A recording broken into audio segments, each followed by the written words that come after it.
গেল কিছুদিন ধরে তীব্র শীত আর ঘন কুয়াশায় নাকাল সারা দেশের মানুষ। নেই সূর্যের দেখা।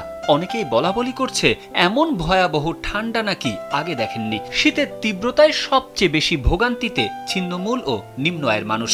এবছর শীত যেন সর্বশক্তি নিয়ে ঝাঁপিয়ে পড়েছে। ঘন কুয়াশা ও হিমেল হাওয়ায় বিপর্যস্ত রাজধানী সহ সারা দেশের প্রাণ প্রকৃতি।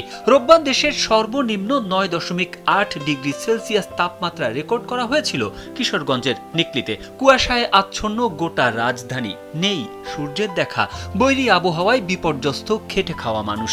আবহাওয়া অধিদপ্তর বলছে, ভারতের উত্তরপ্রদেশ থেকে আসা হিমবাহে দিন ও রাতের তাপমাত্রা কাছাকাছি চলে আসায় ঘন কুয়াশা থাকবে আরও 3 থেকে 4 দিন।